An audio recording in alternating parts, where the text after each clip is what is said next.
പാലക്കാട് ചിറ്റൂരിലെ പാതിവില തട്ടിപ്പിൽ മന്ത്രി കെ കൃഷ്ണൻകുട്ടിയുടെ ഓഫീസിന് പങ്കെന്നതിന്റെ കൂടുതൽ തെളിവുകൾ പുറത്ത്. ചിറ്റൂരിൽ തട്ടിപ്പിന് ഇരയായവർ തുക കൈമാറിയത് ജനതാദൾ നേതാക്കൾ ആരംഭിച്ച സഹകരണ സ്ഥാപനത്തിലേക്ക്. സോഷ്യോ എക്കണോമിക് എൻവയോൺമെന്റൽ ഡെവലപ്മെന്റ് സൊസൈറ്റി എന്ന സ്ഥാപനത്തിലേക്കാണ് ആളുകൾ തുക കൈമാറിയത്. മന്ത്രി കെ കൃഷ്ണൻകുട്ടിയുടെ അസിസ്റ്റന്റ് പ്രൈവറ്റ് സെക്രട്ടറിയുടെ വീടാണ് സൊസൈറ്റിയുടെ ഓഫീസായി പ്രവർത്തിച്ചത്.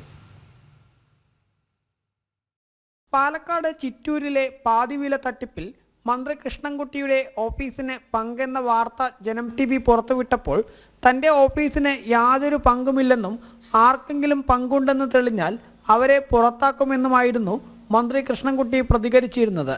എന്നാൽ മന്ത്രിയുമായി ബന്ധപ്പെടുന്ന കൂടുതൽ തെളിവുകളാണ് ഇപ്പോൾ പുറത്തു വന്നിരിക്കുന്നത്.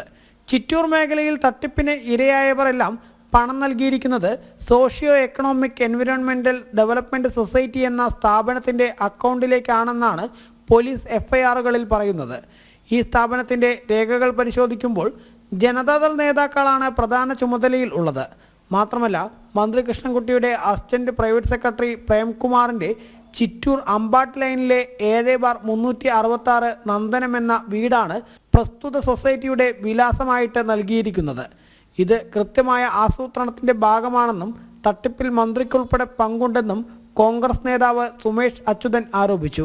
മന്ത്രിയുടെ പങ്ക് വളരെ വ്യക്തമാണ്. മന്ത്രി അവിടെ ഉള്ള സമയത്ത്, മന്ത്രി ഓഫീസിലുള്ള സമയത്ത് നൂറുകണക്കിന് സ്ത്രീകൾ, പാവപ്പെട്ട സ്ത്രീകൾ ക്യൂ നിന്ന് പണമടച്ചിട്ടാണ് ഈ പാതിവില തട്ടിപ്പിന് ഇരയായിരിക്കുന്നത്. മന്ത്രി ഇപ്പോൾ അതിമോഹം കൊണ്ടല്ലേ എന്ന് അവരെ നോക്കി കളിയാക്കുന്നത് മന്ത്രിയുടെ പദവിക്ക് ചേർന്ന പണിയല്ല. അദ്ദേഹത്തിൻ്റെ പദവി രാജിവെച്ച്, മന്ത്രി എന്ന പദവി രാജിവെച്ച് അന്വേഷണത്തെ നേരിടാൻ തയ്യാറാവണം.